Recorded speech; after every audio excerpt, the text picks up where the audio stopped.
जेज हमारे एक ग्रुप का नेम है। ये हमने इसलिए रखा है क्योंकि ये हमारा सिंबलाइज करता है प्रोटेक्शन एंड फियरलेसनेस को, और रेजोनेट करता है, इसकी जो स्पिरिट होती है वो रेजोनेट करती है हमारी स्ट्रेंथ को और पेशेंस को और सॉलिडेरिटी को। तो ये हमारा डिप्रेशन के लिए बहुत इंपॉर्टेंट होता है। अगर हम पेशेंट को ट्रीट करना है तो ये सारे कंपोनेंट बहुत ज़्यादा इंपॉर्टेंट होते हैं, इसलिए हमने ये ब्लू जेज अपने ग्रुप का नेम रखा है। नमस्कार, मैं अपूर्वा मौर्य और मेरे साथी आपके सामने एक नाटक प्रस्तुत करने जा रहे हैं। इस नाटक में हम दो परिवार दिखा रहे हैं। एक तरफ गंगूताई और उसके पति इतने गरीब होने के बावजूद भी अपनी बच्ची को पूरा स्नेह और समय देते हैं और उसकी तरक्की की वजह बनते हैं।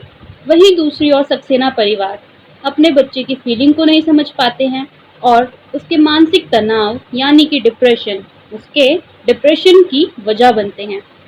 इस नाटक के द्वारा हमारा ये प्रयास है कि आप इन परिवारों को महसूस करें और सोचें कि आप अपने बच्चों के प्रति कितने संवेदनशील हैं। Yes, I have to die. Yes, I have to die. Yes, I have to die. आइए बैठिए। हेलो डॉक्टर जी बताइए। ये है राहुल। मैंने बताया था ना आपको, ये से कर लो आप बात। तो बेटा आप मुझे ये बताओ कि आपको कैसे कार्टून्स अच्छे लगते हैं,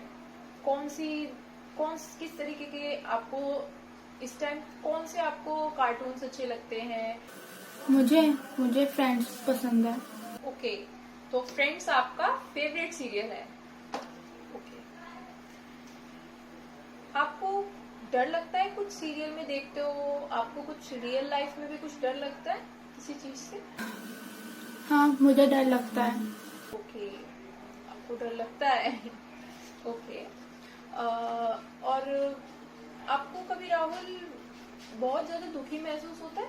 बहुत ऐसा लगता है आपको कि मैं बहुत ज्यादा दुखी हूँ या मैं बहुत ज्यादा अकेला हूँ?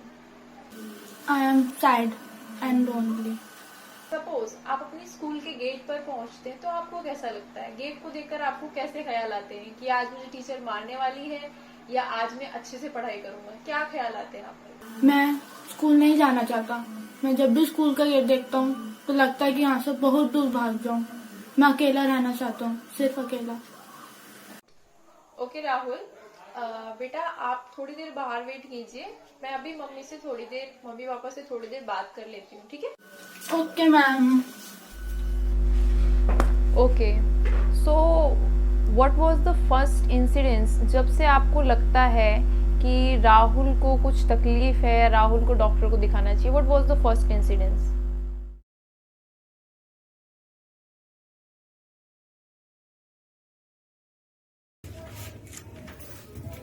Good morning. गुड मॉर्निंग, कैसी हो? आज बहुत थक गई हूँ। रात को मिसेस कपूर ने मुझे आने ही नहीं दिया। पापा। गुड मॉर्निंग बेटा। गुड मॉर्निंग पापा। गुड मॉर्निंग बेटा।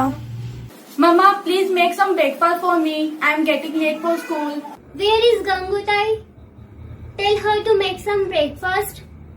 मम्मा, कल रात को वो अपने घर चली गई थी और अभी तक नहीं आई। ओहो, आज का सारा दिन खराब हो जाएगा। पूरे दिन तो आराम करना था मुझे। राहुल, तुम ऐसा करो, पापा से पैसे लेके चले जाओ और कैंटीन से कुछ खा लेना। मैं सोने जा रही हूँ। ओह नो, मेरी किस्मत कितनी खराब है। मेरे पेरेंट्स मेरी बिल्कुल भी फिक्र नहीं करते। और वहीं गंगूताई का गरीब बच्चा देखो, वो कितना लकी है और मैं कितना अनलकी। नमस्ते आई, नमस्ते बाबा। सुप्रभात बेटा। सुप्रभात बेटा। बेटी तू कैसी है? मैं ठीक हूँ। और तेरा बुखार कैसा है? ओह, अब तो ठीक लग रहा है। बेटा आज तुम स्कूल मत जाना, तुम्हारी तबीयत खराब है ना, और मैं भी आज काम पर नहीं जाऊंगी। पर बेटा मुझे तो रिक्शा चलाने जाना पड़ेगा ना, शाम के खाने का भी इंतजाम करना है। पर तू चिंता मत कर, तेरे साथ तेरी आई है ना, वो तेरा पूरा ख्याल रखेगी।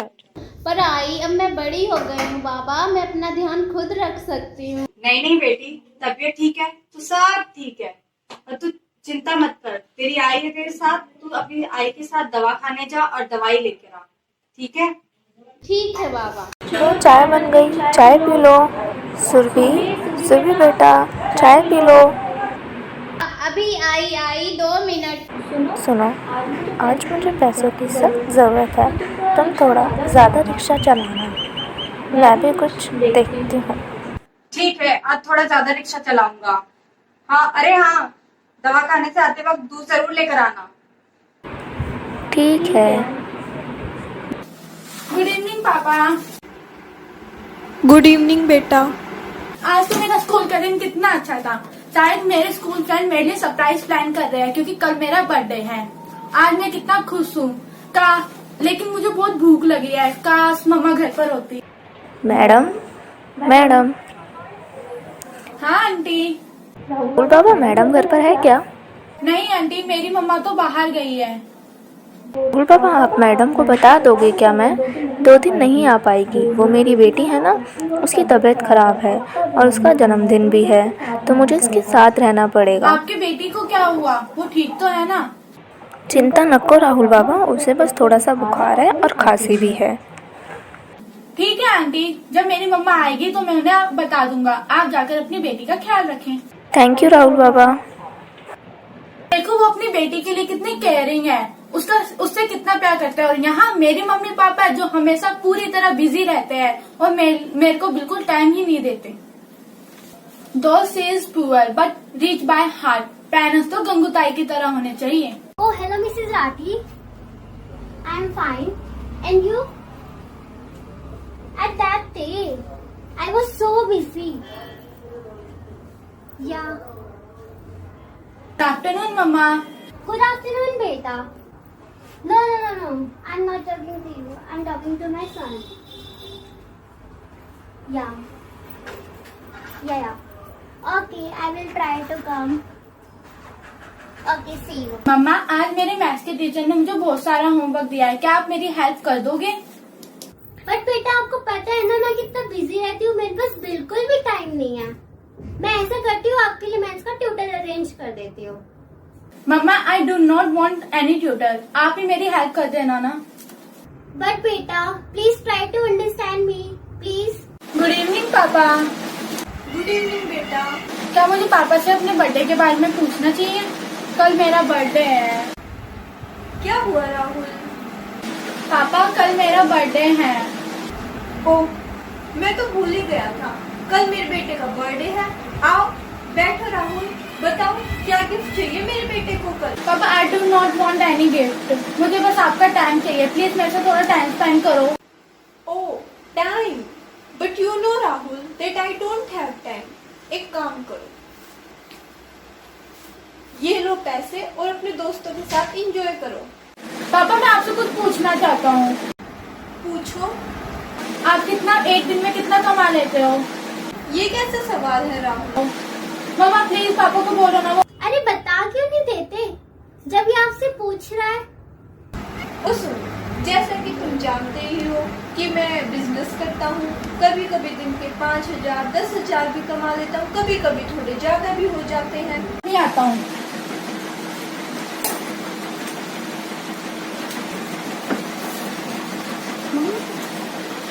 पापा, ये लो, प्लीज मेरे साथ थोड़ा टाइम स्पेंड करो।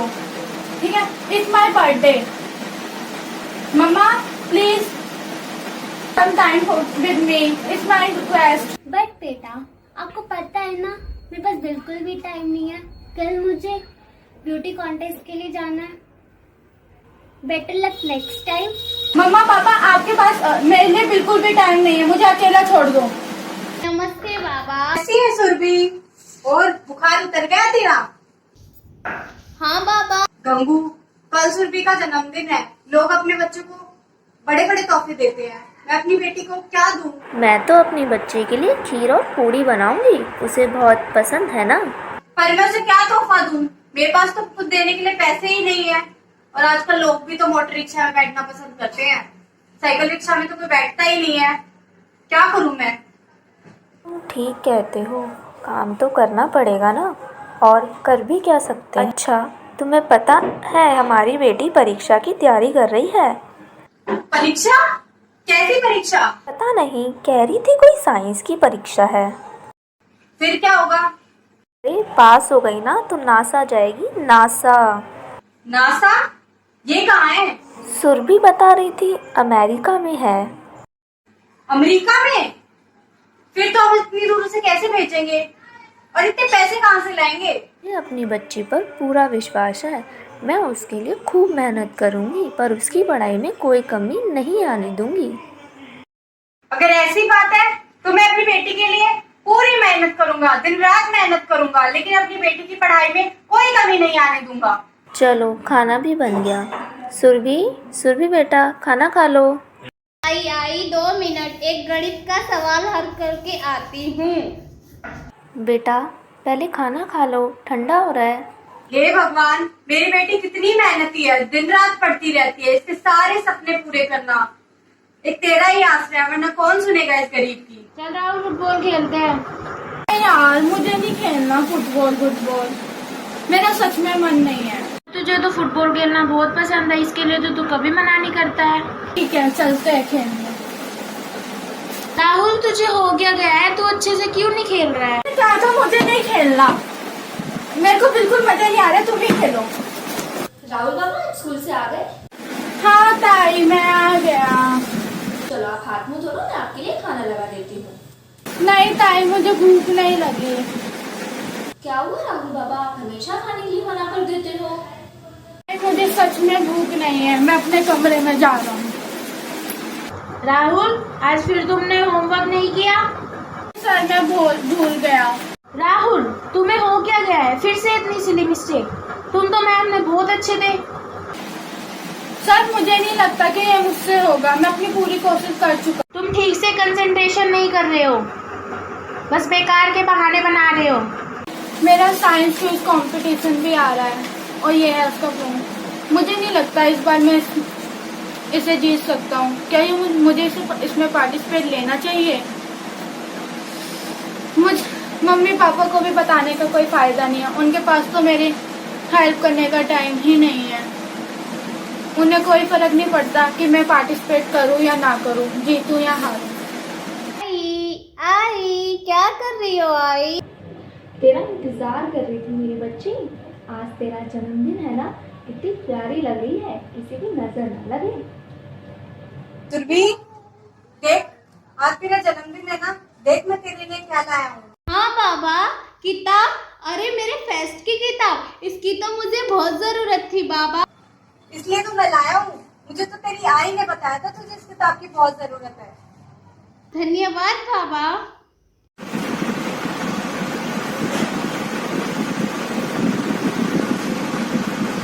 अभी इतना ही टाइम हुआ है।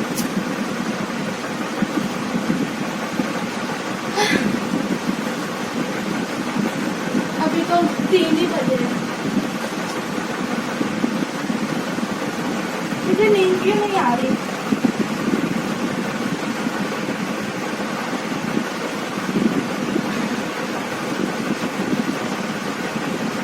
मुझे नहीं लगता मैं सो पाऊंगा, मुझे अब उठ ही जाना चाहिए।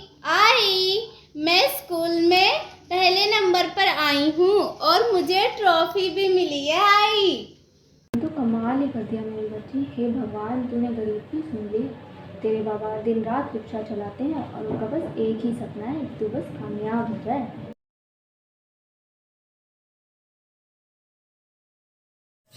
मैम ना जाने राहुल बाबा को क्या हो गया, आजकल बहुत अजीब सा बर्ताव कर रहे हैं। ना तो अपने दोस्तों के साथ बाहर खेलने जाते, ना किसी से बात करते। पता नहीं राहुल बाबा को क्या हो गया, अपने कमरे में ही रहते हैं हमेशा। हाँ गंगूताई आप सही कह रहे हो, इसका बिहेवियर बहुत ही चेंज होता जा रहा है। सुनो मुझे आपसे बात करनी है। गंगूताई ने मुझे बताया था कि राहुल का बिहेवियर आजकल कुछ ज्यादा ही चेंज होता जा रहा है। ना तो वो खाना खाता है, ना तो वो अपने फ्रेंड्स के साथ खेलने जाता है और अपने आप को अपने रूम में बस बंद करके रखता है, बट अब हमसे कुछ बात भी नहीं करता है।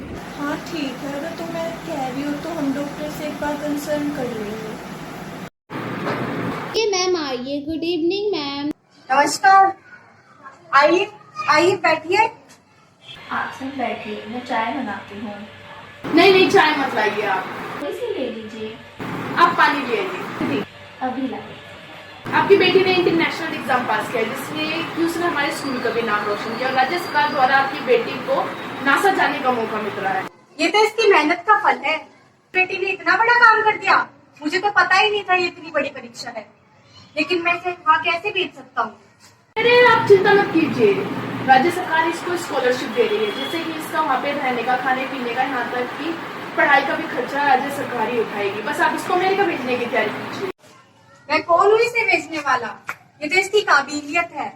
मेरी सब बेटी हीरा है, हीरा, हर समय पढ़ती रहती है। साक्षात सरस्वती है ये तो। Oh yes. टफी, मुझे लगता है सारी गलती मेरी है। क्या तुझे भी ऐसे ही लगता है? अब मुझे क्या करना चाहिए? मुझे लगता है मुझे पैदा ही नहीं होना चाहिए था। मम्मी पापा को तो मेरी बिल्कुल भी केयर नहीं है, शायद उन्हें मैं पसंद ही नहीं हूँ। बता ना क्या करूँ, मुझे कुछ समझ में नहीं आ रहा। तू भी मुझसे बात नहीं करेगा तो कैसे चलेगा? बोल ना। किसी को मेरे इमोशन की कोई कदर ही नहीं है, कोई मुझसे प्यार ही नहीं करता। मेरे ना होने ना होने से किसी को कोई फर्क नहीं पड़ता। मैं क्या करूं? मुझे कुछ ना कुछ तो करना ही पड़ेगा। Yes yes, I have to die. Yes, I have to die. Yes, I have to die. No मम्मा, I have to die. No मम्मा, I have to die.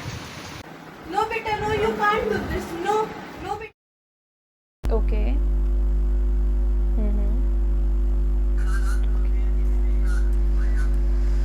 Rahul को एक्चुअली में किस तरीके की तकलीफ है, क्या आपको लगता है, क्या आपको उसमें दिखाई क्या देता है, किस तरीके की चीजें, किस तरीके की हरकतें राहुल करता है? डॉक्टर पहले ऐसा नहीं था, लेकिन अब कुछ दिनों से ये ऐसा बिहेव कर रहा है। अपने रूम में चला जाता है और अपने आप को अकेला बंद कर लेता है। बाहर खेलने भी नहीं जाता बिल्कुल भी। पहले तो अपने फ्रेंड्स के साथ खेलता भी रहता था। क्या राहुल कभी कभी अचानक से तोड़फोड़ मचाने लगता है या चीजें फेंकने लग जाता है? नहीं मैम, ऐसा तो कुछ नहीं करता। पहले तो थोड़ी बहुत एक्टिविटी कर भी लेता था, बट अब तो इसका किसी चीज में इंटरेस्ट ही नहीं है। ना ये कुछ खेलने जाता है और ना ही कुछ कोई और एक्टिविटी करता है, तो तोड़ फोड़ तो दूर की बात है। आपको क्या लगता है कि पहले से उसके बिहेवियर में कितना चेंज आया है? क्या वो अपनी हाइजीन मेंटेन नहीं करता या आपको उससे फोर्सफुली करवाना पड़ता है? किस तरीके का उसके बिहेवियर में कैसा चेंजेस आया है? मैम हाइजीन की तो क्या ही बताए। हाइजीन तो जैसे इसने छोड़ ही दी है, दूर दूर तक कोई नाता ही नहीं है। अगर एक ब्रश करने के लिए भी बोलो तो ये पूरा दिल लगा देता है। इसे उठा के कि कर लो बेटा, ब्रश कर लो, और ये ब्रश ही नहीं करके देता। ओके। राहुल को जिस तरीके के सिम्टम्स आ रहे हैं तो उनको एनालाइज करके मुझे ऐसा लगता है कि राहुल को डिप्रेशन की तकलीफ है। ये बहुत कॉमन सिम्टम है, आजकल चिल्ड्रंस में ऐसा होता रहता है। काफ़ी चिल्ड्रंस जो हैं, आजकल की जनरेशन आपको पता ही है, तो आजकल जो जनरेशन है वो बहुत ज़्यादा कंपटीशन में जा रही है, जिस वजह से अक्सर करके बच्चों को डिप्रेशन हो जाता है। तो बहुत ही कॉमन है ये चिल्ड्रंस में इस टाइम। तो मैं आपको एक साइकोथेरेपिस्ट को सजेस्ट करती हूँ, आप उनसे मिलिए और आप उनसे बात कीजिए, ठीक है, और उनके इंस्ट्रक्शंस फॉलो कीजिएगा, तो आपको राहुल में जो है चेंजेस नज़र आने लगेंगे, ठीक है। तो आप जो फिजियोथेरेपिस्ट हैं मिस भावना, उनको आप एक बार मिलिए, वो आपको अच्छे से कंसल्ट करेंगे और मेडिसिन वगैरह प्रोवाइड करेंगे, जिससे कि राहुल में आपको चेंजेस नज़र आने लगेंगे। ओके, ये लीजिए।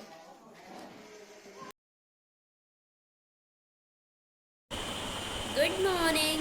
Morning ma'am. Good morning ma'am. Morning Rahul. कैसे हो राहुल? मैंने कहा ना मुझे नहीं पता। इसे क्या हुआ है? मैम पता नहीं, आजकल ये ऐसे ही बिहेव करता है। हमने डॉक्टर से कंसर्न किया था, ये रही इसकी रिपोर्ट, आप एक बार चेक करिए। ओके, शो मी।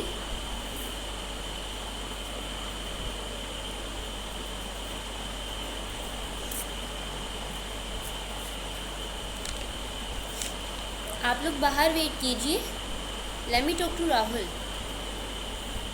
कैसे हो राहुल? राहुल बेटा, मैं आपसे बात कर रही हूँ, टॉक टू मी। मैं ठीक हूँ। और आपका स्कूल कैसा चल रहा है बेटा? कौन सी क्लास में हो? मैं 9th स्टैंडर्ड में हूँ और ना मुझे घर पसंद है और ना ही स्कूल। बट वाई सो? देखो बेटा, अगर आप मुझे बताओगे तो मैं आपकी हेल्प कर सकती हूँ। मुझसे कोई प्यार ही नहीं करता, मेरी कोई इम्पोर्टेंस ही नहीं है। सब बच्चों को देखो वो कितने खुश है अपनी फैमिली के साथ, और एक मैं हूँ जिनके मॉम डैड को उनके बच्चे की कोई फिक्र ही नहीं है। मैं कितना अनलकी हूँ। और ऐसा आपको क्यों लगता है कि आपके मॉम डैड के लिए आप इम्पोर्टेंट नहीं हो? They do not have time to spend with me. They do not play games with me like other parents do. They just love money and busy in their own life. Okay, ये सब छोड़ो बेटा, आपके school का annual function भी तो आने वाला है। पर आपको कैसे पता? बिकॉज मेरा बेटा आप ही के स्कूल में पढ़ता है। In fact he is your friend. क्या आप रोनी की मम्मा हो? यस बेटा, and Ronnie told me that you are a brilliant student. पर किसी को फर्क क्या पड़ता है? फंक्शन तो होगा ही, मेरे नाम होने या होने से क्या फर्क पड़ता है?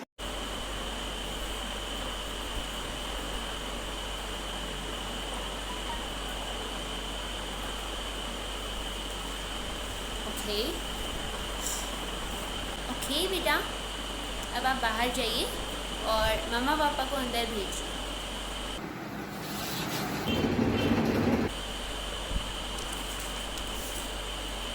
देखिए, इसने जो भी मुझे बताया है उसके अकॉर्डिंग राहुल के डिप्रेशन का रीज़न है family matters, and Rahul thinks that you both don't value him and are busy in your own lives, and he feels worthless.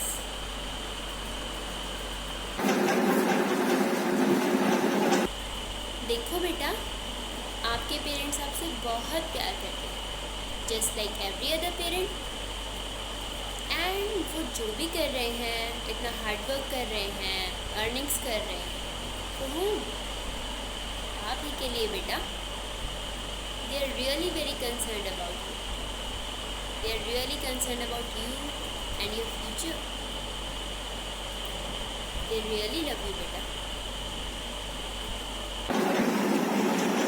उनके पास तो टाइम ही नहीं है, आप झूठ बोल रही हो। No बेटा, they really love you बेटा। I understand कि वो आपको टाइम नहीं दे पा रहे हैं, बट इसका मतलब ये नहीं है कि वो आपसे प्यार नहीं करते हैं। वो इतना हार्ड वर्क आप ही के लिए तो कर रहे हैं, सो दैट आप अब्रोड जाओ, आपकी पढ़ाई अच्छे से हो, राइट, सो दैट आपका फ्यूचर अच्छा हो। दे रियली लव यू बेटा। वो आपसे बहुत प्यार करते हैं, बस उनका प्यार जताने का तरीका अलग है। आई नो वो आपको टाइम नहीं दे पा रहे हैं, but it doesn't mean they don't love you. And जो भी इश्यूज़ हैं, अगर आपको लगता है कि उनकी गलती है, तो आप उनसे बात कर सकते हैं। They are your parents and वो समझेंगे आपकी बात। इनफैक्ट उनसे ज़्यादा अच्छे से तो कोई भी नहीं समझेगा बेटा। वो बहुत प्यार करते हैं आपसे, और अगर आप बोलेंगे कि मुझे टाइम दीजिए, वो आपकी प्रायोरिटी है, तो they listen you. You must. Thank you ma'am. बढ़िया, you should understand that sometimes we are really busy and you should wait for them sometimes, because every time they won't be free for you, right? तो आपको भी उनका wait करना चाहिए। ये तो नहीं है कि वो हर टाइम ही आपके पास रहेंगे, right? So understand, they really love you. वैसे बेटा, आप तो पढ़ाई में भी बहुत अच्छे हो। हाँ, मैं अच्छा हूँ और मुझे फुटबॉल खेलना भी बहुत पसंद। आप लोग बैठिए। देखिए, आप लोग पेरेंट्स हैं और पेरेंट्स का हक बनता है कि वो अपने बच्चे का ध्यान रखे कि उनका बच्चा किस समय क्या कर रहा है, क्या नहीं कर रहा है। हाँ, मैं मानती हूँ कि आपकी लाइफ का स्केड्यूल काफ़ी हेक्टिक है, बट इट डजंट मीन कि हम अपने बच्चे का ध्यान बिल्कुल ही ना रखें। पैसे कमाना ज़रूरी है, पर उतना ही ज़रूरी है कि हम अपने बच्चे का भी ध्यान रखें। Rahul thinks that you don't have time for him. He just wants to spend some time with his parents. And सिर्फ यही रीज़न आज उसकी बीमारी का कारण बन गया। He just wants your time, just your time. Sorry ma'am, आपसे हम पूरी कोशिश करेंगे कि हम राहुल को अपना पूरा ज़्यादा से ज़्यादा टाइम दे सकें। No, don't say sorry to me. Say sorry to Rahul. Go and talk to him. Console him. He will be alright. Okay, हम इसको पूरा समझाएंगे और इसको डांटेंगे भी नहीं और अब इसको पूरा टाइम देंगे। उसके साथ टाइम स्पेंड कीजिए, उसको अकेला नहीं छोड़ना। Make him feel worthy. Make him feel loved. He needs that. नीचे जाके स्टोर से दवाई ले लीजिए and he'll tell you the time, the dosage and the precautions to be taken. Rahul अपने थेरेपिस्ट से बहुत ज़्यादा इंस्पायर होता है। उनसे इंस्पायर होकर के वो ये सोचता है कि अब मैं भी मेडिकल कॉलेज जाऊंगा और मेडिकल कॉलेज जाने के बाद मैं भी एक अच्छा सा साइकियाट्रिस्ट बनूंगा जो लोगों को मोटिवेट कर सके और उनको डिप्रेशन जैसी बीमारियों से बाहर निकाल सके। 4 साल हो चुके हैं, राहुल ऑलमोस्ट अपनी बीमारी से रिकवर कर चुका है और उसने मेडिकल कॉलेज चूज़ किया है एज़ पर विश।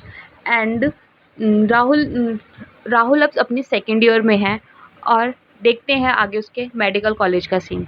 चलिए देखते हैं। Good morning students, let's start today's class on depression.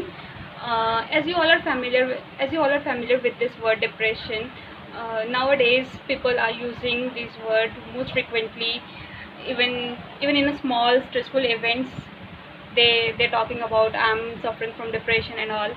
So let's discuss about depression, what depression actually is.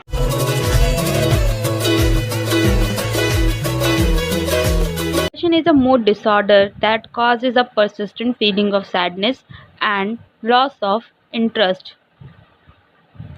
In depression patient, it is mainly characterized by persistent feeling of sadness and loss of interest.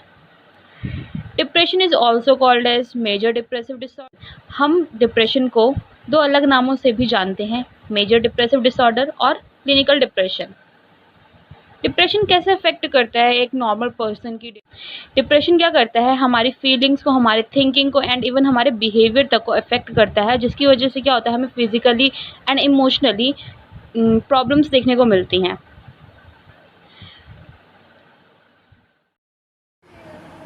अब हम बात करेंगे sign and symptoms की। Sign and symptoms में क्या होता है patient को, लाइक उसमें क्या क्या साइन एंड सिम्टम देखने को मिलेंगे।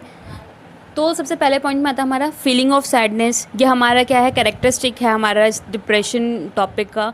क्या है डिप्रेशन, और इसके साइन एंड सिम्टम में क्या क्या आता है, हमारा फीलिंग ऑफ सैडनेस रहेगी, टीयरफुलनेस रहेगी पेशेंट को, एम्प्टीनेस और होपलेसनेस देखने को मिलेगा।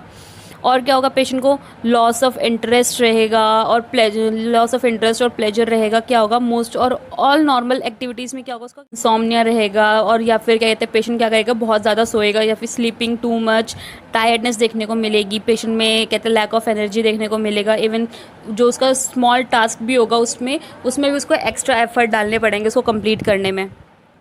रिड्यूस्ड एपेटाइट देखने को मिलेगी, जिसकी वजह से पेशेंट में क्या होगा, वेट लॉस देखने को मिलेगा, इंक्रीज कार्विंग्स रहेंगी फूड के लिए, और क्या होगा, समटाइम्स क्या होता है इसमें पेशेंट में वेट गेन भी देखने को मिलता है। एंजाइटी रहेगी पेशेंट को, एजिटेशन होगा, रेस्टलेसनेस देखने को मिलेगी, थिंकिंग देखने को मिलेगी, थिंकिंग प्रोसेस बहुत ज़्यादा स्लोड रहेगा, स्पीकिंग और बॉडी मूवमेंट्स भी बहुत स्लो रहेंगी। इसमें क्या होगा, इसमें पेशेंट को फीलिंग ऑफ वर्थलेसनेस देखने को मिलेगा, गिल्ट रहेगा और फिक्सेटिंग ऑन पास्ट फेलियर्स और सेल्फ ब्लेम पे रहेगा। वो क्या करेगा, उसको कहते हैं फिक्सेशन। अब हम बात करेंगे डिप्रेशन को हम कैसे ट्रीट करते हैं। इसमें हम ट्रीटमेंट मोडालिटीज़ के बारे में बात करेंगे। तो यहाँ पे कुछ मेजर कैटेगरीज़ है हमारी एंटी डिप्रेसेंट की। हम पेशेंट को क्या कहते हैं, डिप्रेशन के केस में हम क्या देते हैं, एंटी डिप्रेसेंट देते हैं। इसकी साइको फार्माकोलॉजी के बारे में अगर बात करते हैं, जो हमारे एंटी डिप्रेसेंट होती है वो क्या करती है, इंक्रीज़ कर देती है हमारी सेंसिटिविटी किसकी, पोस्ट साइनेप्टर रिसेप्टर साइट पे। जो हमारे पोस्ट साइनेप्टर रिसेप्टर साइट्स होते हैं वहाँ पे सेंसिटिविटी इंक्रीज़ होने की वजह से क्या होता है, जो हमारे हमारे जो एंटी डिप्रेसेंट के एग्जांपल हो गए, लाइक हमारे सिलेक्टिव सेरोटोनिन रीअपटेक इनहिबिटर यानी SSRIs, और हमारे सिटालोप्राम, फ्लोक्साटाइन, सेट्रालिन। तो ये सारी की सारी चीज़ें क्या करती हैं, हमारी इनहिबिट कर देती हैं रीअपटेक ऑफ सेरोटोनिन। एंड क्या करती है, ये जो हमारा रिसेप्टर साइट होते हैं उस जगह पे क्या करती हैं, हमारे सेरोटोनिन का लेवल इंक्रीज़ करती जाती है।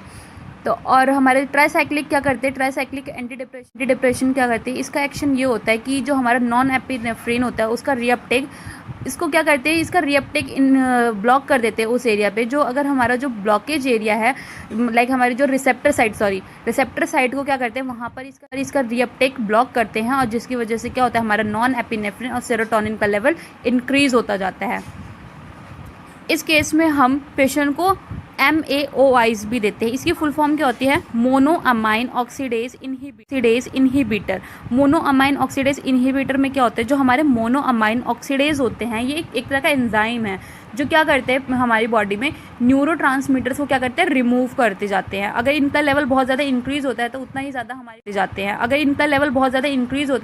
ज़्यादा हमारी बॉडी में क्या होता है, न्यूरॉन्स रिमूव होते जाते हैं, जिसकी वजह से पेशेंट को कहते हैं साइकेट्रिक डिसऑर्डर या न्यूरोनल डिसऑर्डर होते, बहुत ज़्यादा चांसेस होते हैं उन्हें इन सब डिसऑर्डर होने के।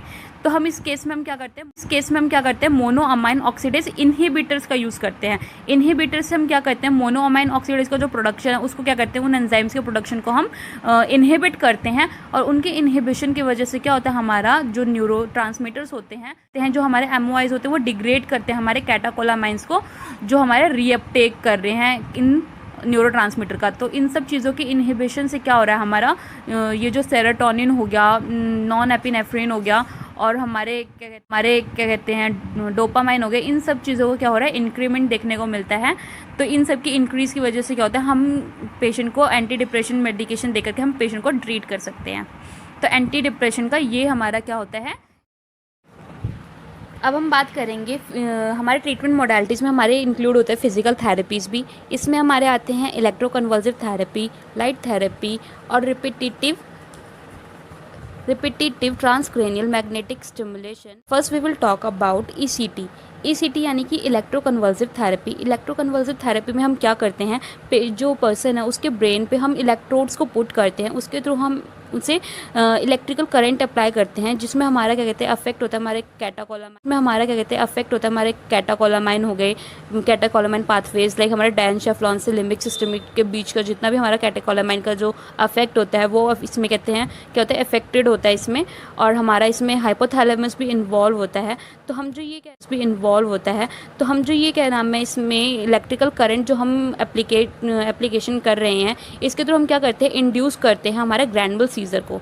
तो हमारा जो ग्रैनुलर सीजर होता है ना, इसमें हम दो तरह के हम सीजर कहते हैं। इसमें जो ग्रैनुलर सीजर होता है इसमें हम टॉनिक फेज आता है एक हमारा, और एक क्लॉनिक फेज आता है। जो हमारा टॉनिक फेज होता है उसमें क्या होता है, वो 10 to 15 सेकेंड्स तक का होता है हमारा पूरा, और जो क्लॉनिक फेज आता है हमारा लास्ट कितना तक जाता है, 30 to 60 सेकेंड्स तक।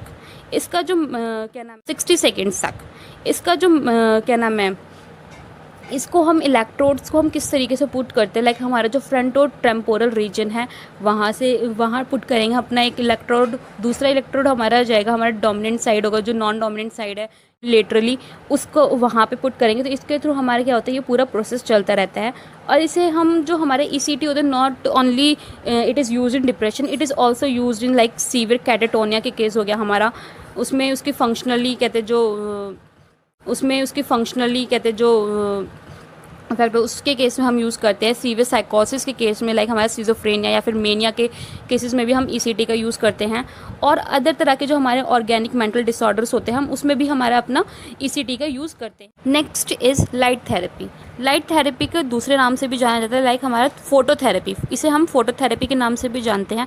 इस थेरेपी में हम क्या करते हैं, पेशेंट को एक आर्टिफिशियल लाइट में क्या करते हैं, एक्सपोज आउट करते हैं। लाइक अगर हमारा जो डिप्रेशन है वो सीजनल है, ड्यूरिंग विंटर के टाइम में हम क्या करते हैं, इस लाइट थेरेपी का यूज़ करते हैं। इसमें पेशेंट को हम एक आर्टिफिशियल लाइट में क्या करते हैं, एक्सपोज करते हैं और उसको ट्रीट करने की कोशिश करते हैं। जो ये हमारा यहाँ पे ट्रीटमेंट का जो सोर्स होता है वो क्या होता है, वेरी ब्राइट और फुल स्पेक्ट्रम लाइट होती है हमारी। यूजुअली इसमें हमारा क्या होता है, 2500 लक्स का क्या होता है, ये लक्स का हमारे इसमें लाइट होती है। और इसको यूज़ करके हम पेशेंट के डिप्रेशन को, इसमें हम सीजनल डिप्रेशन को हम इसको ट्रीट कर सकते हैं। नॉट ओनली डिप्रेशन, इसे हम कहते हैं bulimia, sleep maintenance, insomnia, seasonal depression, इन सारे केसेस में हम क्या करते हैं, लाइट थेरेपी का यूज़ करते हैं। ये हमारा कुछ केसेस में हमारा क्या होता है, कॉन्ट्राइंडिकेटेड होता है। अगर आपका जो हमारा पेशेंट है, अगर उसे ग्लोकोमा है या कैटरेक्ट है, तो हम लाइट थेरेपी को यूज़ नहीं कर सकते, उसे अदर ही साइड इफ़ेक्ट्स देखने को मिलते हैं। Use of photo sensitising medication, अगर पेशेंट हमारा जो है वो अगर फोटो सेंसिटाइजिंग मेडिकेशंस यूज़ कर रहा है, तो उस केस में भी हम पेशेंट को लाइट थेरेपी नहीं देंगे। नेक्स्ट आता है हमारा रिपीटेटिव ट्रांसक्रेनियल मैग्नेटिक स्टिमुलेशन। ये जो हमारा TMS होता है, इसमें क्या होता है, ये एक ना मैग्नेटिक फील्ड प्रोड्यूस करता है ओवर द ब्रेन। ये हमारे ब्रेन की एक्टिविटी को क्या करता है, इन्फ्लुएंस करते हैं। तो इससे क्या होता है, ट्रांसक्रेनियल मैग्नेटिक स्टिमुलेशन ये इंक्रीज़ करता है हमारा रिलीज इसका न्यूरोट्रांसमीटर्स का, और क्या करता है, ये बीटा एड्रेनर्जिक जो रिसेप्टर होते हैं उसको क्या होता है, इसका डाउन रेगुलेट करता है, जिससे क्या होता है, जो हमारा डिप्रेसिव सिम्टम हो गए या फिर अदर डिसऑर्डर्स हो गए, वो ये क्या करता है, हमारा एमेलियोरेट करता है हमारे डिप्रेसिव सिम्टम्स को और अदर डिसऑर्डर को। यानी कि डिप्रेशन के जो हमारे सिम्टम्स होते हैं उनको क्या करता है, कम करता जाता है। क्या होता है, जो हमारा TMS होता है, इसमें हमें किसी भी तरह की एनेस्थीसिया की कहते ज़रूरत नहीं होती है, और ये क्या है, एक तरह का अल्टरनेटिव है हमारा ECT के लिए। सो इस थेरेपी, और हम इसमें कहते हैं, अगर हम बात करें साइको सोशल ट्रीटमेंट के बारे में, तो साइको सोशल ट्रीटमेंट में हमारा क्या क्या आता है, साइकोथेरेपी आती है, कॉग्निटिव थेरेपी आती है, सपोर्टिव साइकोथेरेपी आएगी, group therapy, family therapy, behavioural therapy. So let's discuss one by one. Psychotherapy में हम क्या करते हैं, जो हमारा इंटरवेंशन होता है वो क्या होता है, पेशेंट को हेल्प आउट करना, किसमें गेन करना, उसकी इंसाइट को किसमें, वो भी जो भी हमारा कॉज है डिप्रेशन का, लाइक अगर हमारा कोई फैमिली इशू है या फिर कहते सेल्फ स्टीम को लेकर के कहते हो रहा है, तो उसे क्या करेंगे, हम इंसाइट गेन करवाएंगे। इस केस में हम उसको इंडिविजुअल काउंसलिंग देंगे पेशेंट को साइकोथेरेपी में। कॉग्निटिव थेरेपी में हम क्या करते हैं, इसमें हमारा जो मेन एम होता है, क्या करना होता है, इसमें हमें करेक्ट करना होता है नेगेटिव थॉट्स को। जो भी पेशेंट थेरेपी में हम क्या करते हैं, इसमें हमारा जो मेन एम होता है, क्या करना होता है, इसमें हमें करेक्ट करना होता है नेगेटिव थॉट्स को। जो भी पेशेंट को डिप्रेशन में नेगेटिव थॉट्स आ रहे हैं, लाइक पेशेंट में इसमें मेनली हम 3 चीज़ों पे ज़्यादा वर्क करते हैं, worthlessness, hopelessness, helplessness. WH during talk हम उसको असेस करते हैं WHH के लिए। जब हम उसको असेस कर लेते हैं तो हम क्या करते हैं कि जो भी उनके नेगेटिव थॉट्स होते हैं या फिर उनकी जो भी पेसिमिस्टिक आइडियाज़ होते हैं, हम उसको क्या करते हैं, रिप्लेस करते हैं न्यू कॉग्निटिव और बिहेवियरल रिस्पॉन्स से। हम उसे पॉजिटिव उसे थॉट्स के लिए हम उसको इनकरेज करेंगे by giving them counselling. Next आता है हमारा सपोर्टिव थेरेपी। सपोर्टिव साइकोथेरेपी में हम क्या करते हैं पेशेंट को, नेक्स्ट आता है हमारा सपोर्टिव थेरेपी। सपोर्टिव साइकोथेरेपी में हम क्या करते हैं पेशेंट को, इस टेक्निक में हम क्या करते हैं, जो भी हमारा पेशेंट होता है उसको हम ventilation occupational therapy, relaxation provide करेंगे। किसके थ्रू, लाइक हम अगर पेशेंट से बोलेंगे, से बात करते करते बोलेंगे, उसके जितने भी फीलिंग्स हैं उन सब चीज़ों को एक्सप्रेस करने के लिए, so that patient can feel ventilate ventilation and फिर उसके बाद हमारा आता है ग्रुप थेरेपी। ग्रुप थेरेपी में अगर हमारा डिप्रेशन कॉज हो रखा है फैमिली की वजह से, पीयर ग्रुप की वजह से, और कुछ लाइक हमारी जो नेगेटिव फीलिंग है, लाइक हमारा एंजाइटी हो गया, एंगर हो गया, गिल्ट है, तो इसको ट्रीट करने के लिए हम ग्रुप थेरेपी देते हैं पेशेंट में। तो ये हमारा कहते हैं यूज़फुल होता है माइल्ड केसेस जो होते हैं हमारे डिप्रेशन होते हैं। नेक्स्ट आता है हमारा फैमिली थेरेपी। फैमिली थेरेपी हम किस तरह यूज़ करते हैं, इसमें हम क्या करते हैं, डिक्रीज़ करते हैं इंट्राफैमिलियल और इंटरपर्सनल जो भी डिफ़िकल्टीज़ हमारी आ रही हैं, उन सब चीज़ों को हम क्या करते हैं, डिक्रीज़ करने की कोशिश करते हैं। लाइक हमारा जो अगर फैमिली थेरेपी है, अगर हमारे डिप्रेशन की वजह से हो रहा है, फैमिली मैटर्स है, फाइनेंशियल प्रॉब्लम्स है, या फिर फैमिली में किसी तरह की मिसअंडरस्टैंडिंग उसकी वजह से, तो हम इसको क्या करते हैं, डिक्रीज़ करने की कोशिश करते हैं उनको by giving them counselling and modifying the stressor situations. It may help in faster and more complete recovery in depression. Next is behavioural therapy. Behavioural therapy में हम क्या करते हैं, हम इस केस में प्रॉब्लम सॉल्विंग टेक्निक्स हो गई, assertiveness training, self control therapy, हम इन सब चीज़ों को यूज़ करते हैं। इसमें क्या करते हैं, अगर हमारा जो डिप्रेशन का पेशेंट है उसको किसी तरह के सुसाइडल थॉट्स आ रहे हैं या फिर उसने सुसाइड अटैम्प्ट करने की कोशिश करी है, तो उस पर हम सेल्फ कंट्रोल थेरेपी यूज़ करेंगे उस केस में। उसमें हम क्या करेंगे, उसकी एक्टिविटी शेड्यूल करेंगे जिससे वो बिज़ी रहे, उसका माइंड डाइवर्ट कर सके हम, और उसको हम डिसीजन मेकिंग टेक्निक्स, हम उसको डिसीजन मेकिंग में इनकरेज करें उसको, और सोशली उसको इंटरेक्शन के लिए और ज़्यादा इनकरेज करेंगे सो दैट वो we can treat the patient with depression. Thank you. अच्छा ये होता है डिप्रेशन, यही बताती मेरे बिहेवियर के चेंज होने की।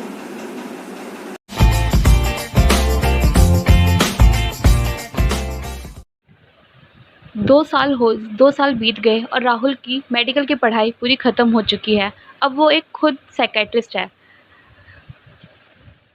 हाल ही में उसके पास एक छोटे बच्चे का केस आता है जिसमें उसको भी डिप्रेशन होता है और उसका भी कारण सेम होता है जो राहुल का था। तो वो इस कंडीशन को समझ करके उसको बहुत अच्छे से ट्रीट करता है और उसमें सफलता प्राप्त करता है।